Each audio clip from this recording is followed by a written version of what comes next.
Hey everyone, you're listening to Live with Necee. I am your host, Opal Bailey. Today I have with me Debbie Turner, the founder of Debbie Turner Cancer and Resource Center in Apopka, Florida. Good morning, Debbie. Good morning. How are you? I am doing great. I am so excited that you are on my show. So I'm going to go ahead and get started. So can you tell our listeners about yourself? Well, I am a 17-year cancer survivor of brain cancer, only in readmission for 5 years, which I can actually say I'm cancer-free now. After a 17-year battle of 5 surgeries, 6 bouts of chemo, and 5 bouts of radiation. And I'm only 1 of 3% in the state of Florida who has lived through brain cancer. Wow, that's amazing. Just that alone is enough for us to just stop right now. Can you tell me how did you deal with finding out when the doctors told you what was going on? Well, back then, I can actually say there wasn't a lot of knowledge because I was young, and there wasn't a lot of resources. So when they told me I had cancer, I was thinking, oh my gosh, what's going to happen? I had a daughter at home at that time, and the hard part was I thought cancer grew in older people, and then you died. I had no knowledge of what the disease was or anything like that. So it was pretty devastating. When the doctor told me it was already in 4th stage, so there was a chance that I had to be in surgery within 48 hours or I would have passed away. And I went in surgery 24 hours after my diagnosis. Wow. Yeah. So what did you encounter? What was it like? Well, it was, first of all, scary because you're going into the unknown. But then the fear of what is really going to happen to your life. I never thought about having a living will. I never thought about a funeral. I never thought where my daughter would be if she didn't have a mom. So there's a lot of things that all of a sudden the stress builds up in your life, which I think at the time of any type of disease that you're diagnosed with, the stress adds to the tension of the family and, the disease itself. So, yeah. Well, some would think like, wow, you were dealt with a bad hand, but how did you live through the knowledge of that? What was your typical day of dealing with? In the beginning, it was horrible, and I will tell you that's why we have the Cancer Center, because I've lived it. So when someone walks into our Cancer Center here, I actually know what they're feeling, that it's normal to be like this and depressed, and that you just don't know. I went through a lot of emotions throughout the years. I lost my house. I had to declare bankruptcy. I was homeless in a hotel when I was very, very sick. But you keep moving forward. I mean, you keep on thinking, if I can just make it through one more day, I might get better. So, because there's never a true hope that you're going to get better, but there's always that hope that if I can just push forward one more day, if I can just make one more treatment, it'll be okay.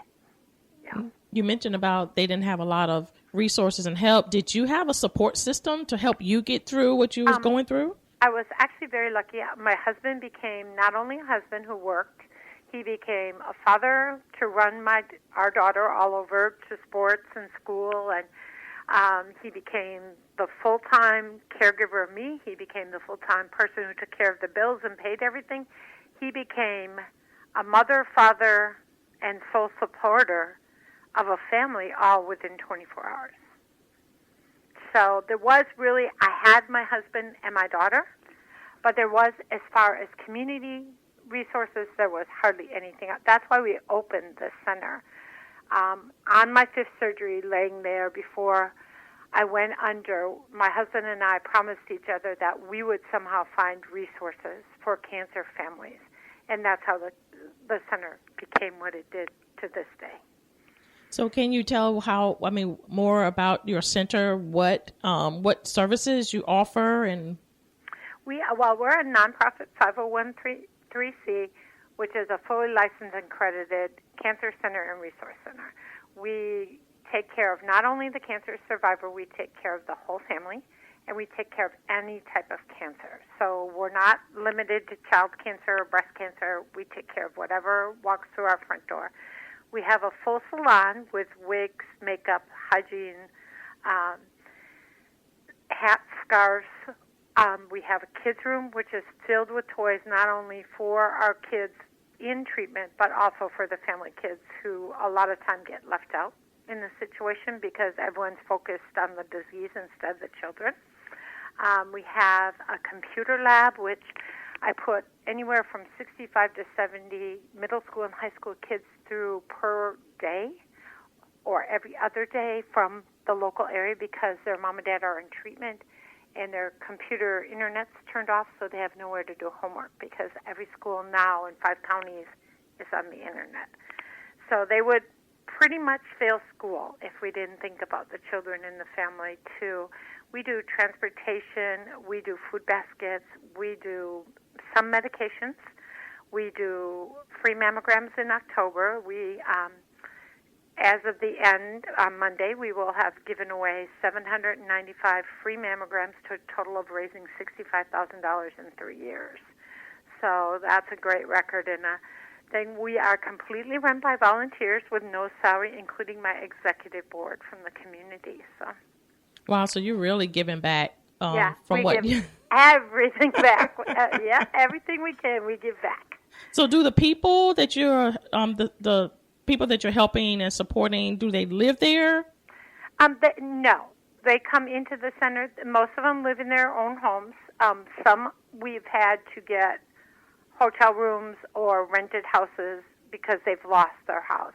But no, they don't live here. This is just an actual center where they come in. We have support groups and things like that, too. You mentioned about your education center. Is that also, do you teach GED or just for them to just come on and learn? Really, whatever they need. We've had 3 kids go with their GED and continue on finishing school because they actually dropped out when Mom was diagnosed with cancer to help the family out. So we wanted to make sure that that would never stop them from finishing their careers. So we pretty much do what it takes to, this center started in the back seat of my car 8 years ago when we were serving hot meals to cancer families because he would run me to treatment, he would run me to doctors, he would run my daughter to school, to sports, and it was drive-through constantly because there just wasn't time. And so that's when we decided we were going to serve hot meals. And that's how this center started. And 8 years later, we're in the building, and we're in the process of buying this building. So, yeah. How has starting the center helped you? Well, actually, it has given me a great grace to give back, to also make the families feel that they're not uncomfortable with what they feel and what they do. And I say this highly because we do divorce counseling, we do grief counseling, things like that. But, you know, to be very honest, when someone comes in and says, I've had it, I can't do this no more, I just want to end this and get rid of this disease, I know that feeling. And it's not uncommon, and it's not wrong in life. We just have to find a little bit of light right now in that tunnel to keep you going for one day. You know, and that gives me the honor and grace to do this because I've saved someone's life. Out of our mammograms, this past October, we did 200 mammograms. 19 women were diagnosed with 4-stage breast cancer. The cancer facility we work with, pro bono, is doing treatment for them. Those women would have died. They would have never had a mammogram. They would have never taken care of themselves, and it would have been too late. So, wow. It's unbelievable. Yeah. So do you believe that what you went through was for your purpose now, to save others? Yeah, I believe that it was God's grace. At the time, I didn't. No, I had no idea. And I felt the same feelings everyone else did. Why me? Why did you choose me? I'm not ready for this, you know. But now I do know that the disease became a blessing. So I want to backtrack a little bit. We tend to have a hard time when we're dealing with something to have people take care of us. How did you handle being taken care of by your family? That's really a good question. Well, I'll tell you, it's very hard to ask for help. The first 2 years, I never told my church I had cancer. I would go to church, be sick, go home. People ask me why I was losing weight. How come my hair looks funny? Didn't I style it that day? Or, why is it those bits? I couldn't. But once I asked for help, then it became easier because the pressure became relieved off me.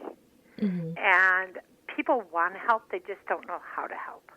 And that's why the center is so prominent in a lot of ways, because you don't have to have money to give to this center. You might have garbage bags that you bought too many of, and that will help a family, or hygiene products, or buy one, get one free at the grocery store, and you could provide food for a cancer family that day. So it's just a little thing. So you can come in here and call a family to find out how they're doing, or if we can help them in any way. We do an average right now per week of about 46 families for transportation in order so the spouse can work and not lose their job and still pay their bills. Wow. So is the cancer center only located in Apopka, or are you thinking of branching out? Or? Well, it's located, our building is in Apopka. We go to 5 counties right now. We go wherever the cancer need is. So we started doing just local cancer families in Apopka, but the need is so much throughout, like the Central Florida, the whole state. I go to Marion County to help 3 families up there. So, yeah, we go where it's needed. Wow. So do you also go and get people that's not able and bring them here to your campus, or do you go with some people and help them where they are, like in their homes, or do you help them come to where you are? Both. Okay. If they're unable to come to the center, a group of volunteers goes to their house. We fill out the paperwork, see what they need, and then we take them stuff. If they're able to come here, it's easier for us to have them come here because then they have a different atmosphere and a place to go that they know that they can talk with other people, or come in and not feel embarrassed if they need hygiene laundry soap because they haven't washed all week. So it kind of depends upon the family and where they are at the time. What do you think some of the greatest challenges people with cancer face? Financial. I just, the other day, I had a lady come in here. She's diagnosed with a liquid chemo, brand new medicine. She has to take it for 6 months, 5 days a week. Each pill is $5,000. That's more than her mortgage would ever add up. And so now she's put in this position to keep her house or keep her life. Financial is a big thing. People have to make choices then. Do I buy groceries or do I take treatment? Do I sell my car and TV? Do I stay alive? It becomes a battle. Yeah, and especially if you're in and out of the hospital, all the time, or you max out your insurance, or, it's just the financial end of it. And it doesn't just affect that person, it affects the whole family.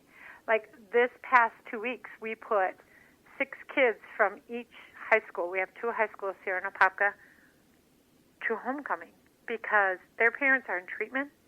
They can't afford homecoming tickets. They can't afford the dinner and the nice dress up. So we brought them in here, got them dressed up, rented a limo, and off they went to homecoming so that they would not be left out of their senior years. Wow, that's amazing. You're doing such an awesome thing. I'm just so blown away of what God is doing in your life. I don't think it's all me. I 100% believe it's the Lord, but I also believe the Lord has sent me a great group of volunteers that their heart is in it just as much as mine. Mm-hmm. I get it. It's a team effort. It is a team effort. Yeah, we all, and you're just showing me, and I'm sure the listeners too, that it takes a village. It's not